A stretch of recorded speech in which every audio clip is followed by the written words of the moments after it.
දුරුවෙනා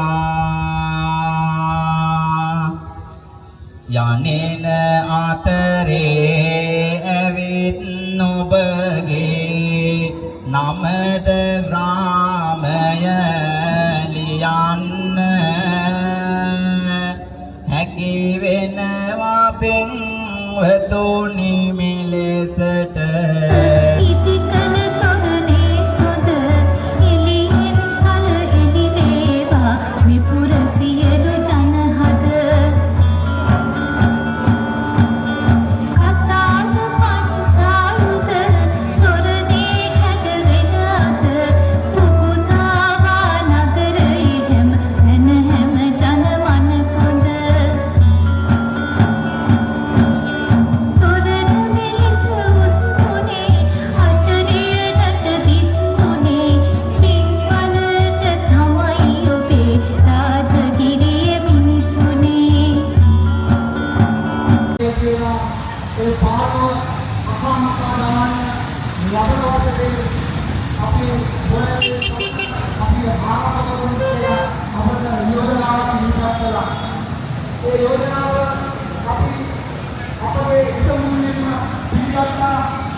මම බෞද්ධයෙක් වශයෙන් ආඩම්බර වෙනවා මේ අවස්ථාව මට මේ තොරණේ මෙන්න සමිතියේ ලේකම්වරයාට මේ කාර්යාලයට උරදෙන්න ලැබීම පිළිබඳව විශේෂයෙන් මා වෙනුවෙන් මගේ සභාපතිතුමා මට ආරාධනා කරා මේව වැඩක් අපි ආරම්භ කරනවා ඒ ආරම්භ කිරීමට ඔබතුමා සහභාගී වෙන්න එතුමා ගන්නවා එතුමායි අපි මේ ගම් ප්‍රදේශයේ සෑම පොදු කටයුත්තකටම සහභාගී වෙච්ච පුද්ගලයන් ඇටියට විශේෂයෙන්ම මතක් කරනවා අපගේ සමලේකම් ජයන්ත මුනිසිංහ මමත් ඒකරාශී වෙලා ලේකම් දුරුවේ කෙරෙන්න ඕනේ කටයුතු නියතමානීව අපි දෙදෙනා සකස් කළා ඒ මුලින්ම අපිට උමනා වුණේ මේ ජනතාවට විශ්වාසනීයත්වය ඇති කරන්න.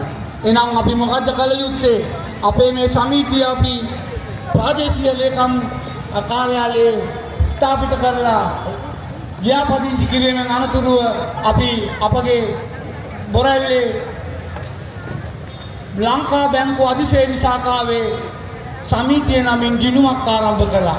ඒ ගිණුම ආරම්භ කරලා මේ මුළු බොරැල්ලේම ඉන්න වෙළඳ ප්‍රජාවට විශ්වාසය ඇති කළා අපගේ මේ සංගමයේ. හරි අපූර්ව ලෙස නිර්මාණය කර තිබෙනවාද කිය. ඔය අශ්වයන්ගෙන් සංකේතවත් කරන්නේ එදා සිටි සෙන්පතියන්ගේ රණශූරත්වය හා ජවය. එමෙන්ම ඔය සමනලයින්ගෙන් සංකේතවත් කරන්නේ දසරාජ ධර්මයෙන් යුතු රාජ්‍යයක වෙසෙන රටවැසියන්ගේ සැහැල්ලුව සහ සාමකාමීත්වය. සැබවින්ම මෙය ආනන්ද ජයලත් චිත්‍ර ශිල්පියා සහ විදුලි කාර්මික ශිල්පී සංජීව හෙට්ටිගොඩ අතින් බිහි වූ අපූර්ව නිර්මාණයක්ම නොවන්නේද පින්වතුනි?